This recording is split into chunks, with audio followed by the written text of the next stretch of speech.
Kali ini kita akan membahas alur sebuah film yang berjudul Satanico Pandemonium.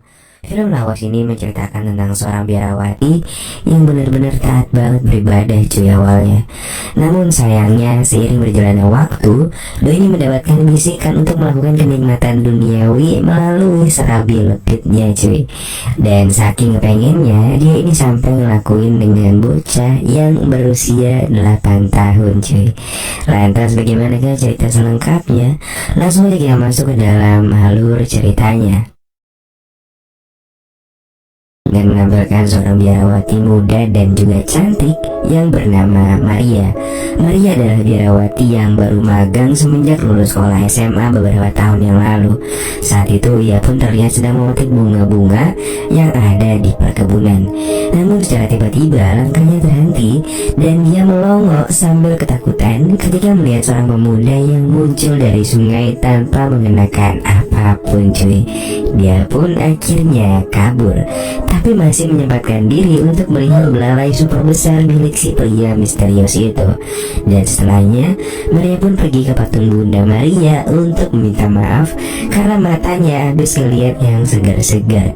Saat sedang fokus berdoa, Suster Maria dikagetkan dengan suara anak laki-laki di belakangnya. Namun ternyata anak itu adalah Marcelo, seorang bocah yang biasa membantu para biarawati menggembala domba-domba dan juga binatang ternak di biara itu. Saat itu Marcelo yang kegirangan memberitahu Maria bahwa belum lama ini ada binatang ternak mereka yang berhasil melahirkan. Lalu ketika Maria sedang memberikan minum seekor anak domba yang cukup gemuk, secara tiba-tiba dia melihat pantulan bayangan pria dari dalam air.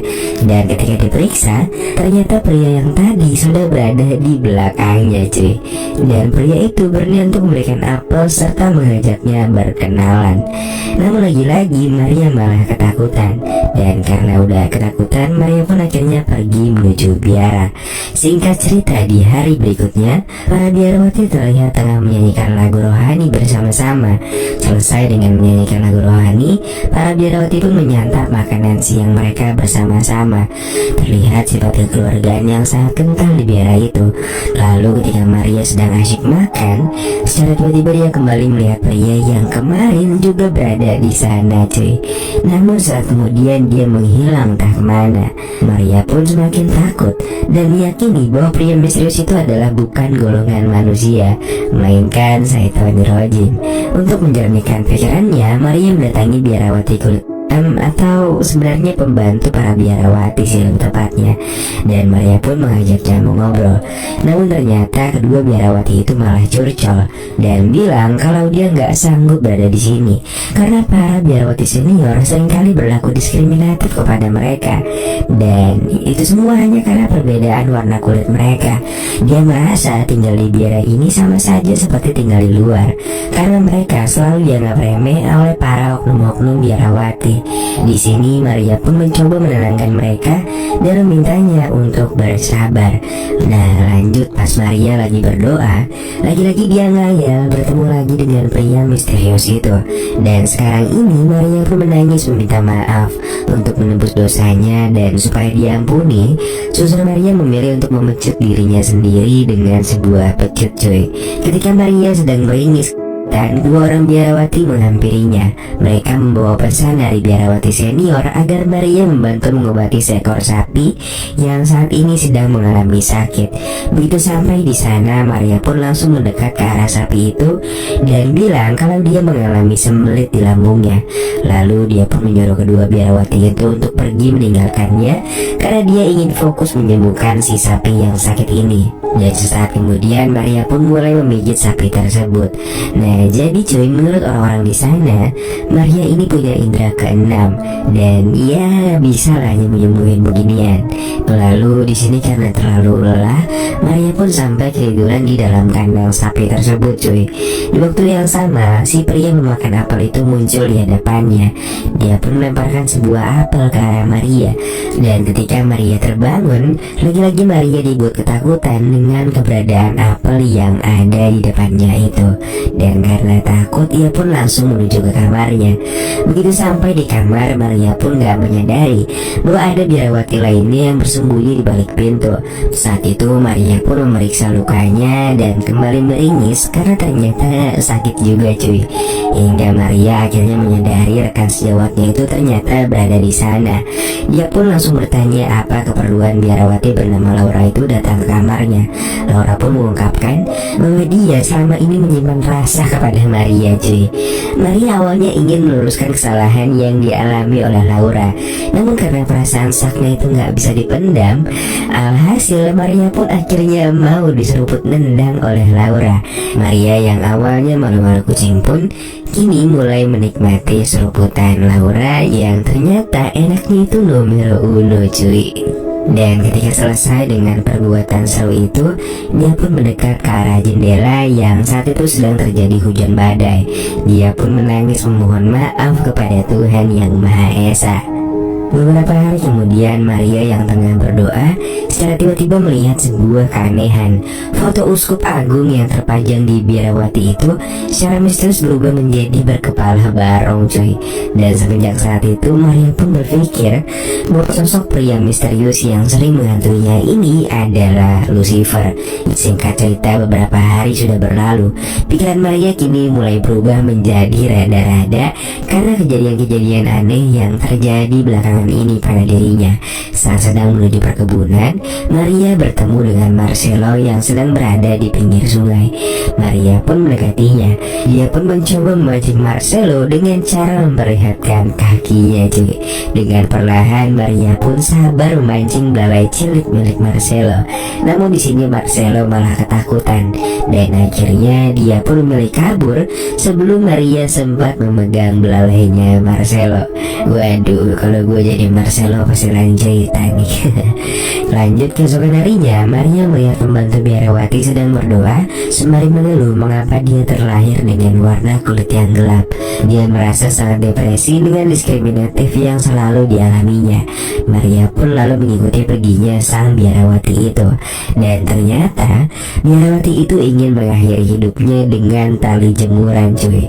Dan anjingnya nih, Suster Maria bukannya memberhentikan niat si biarawati itu, yang dia lakukan malah mendorong kakinya, yang tentunya biarawati itu pun langsung meninggoy karena Maria cuy. Semua yang dilakukan Maria adalah atas pengaruhnya si Lucy. Dan lagi-lagi Maria pun kembali dipengaruhi oleh Lucy. Dia lantas pergi ke kamar Marcelo dan mengetuk pintunya. Di sana Marcelo tinggal berdua dengan neneknya yang sudah renta. Sang nenek tak curiga sama sekali saat Maria ingin memeriksa keadaan Marcelo dan membiarkan Maria begitu saja. Dan di sini Suster Maria semakin merasa terpancing karena melihat Marcelo yang tertidur hanya dengan selimut yang menutupinya. Maria lantas melihat situasi dan ternyata sang nenek udah tertidur pulas di depan sana.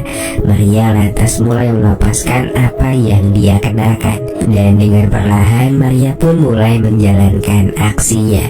Namun karena Marcelo terus berpaling, Maria kilaf dan dia mengambil sebuah pisau dan langsung menusuknya.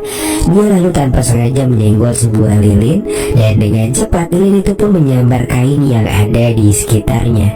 Maria pun langsung pergi dari rumah itu dan membiarkan api melahap rumah Marcelo. Sesaat kemudian ketika di kamar, keanehan terjadi lagi pada Maria. Kali ini tangannya mengeluarkan asap yang cukup lebat.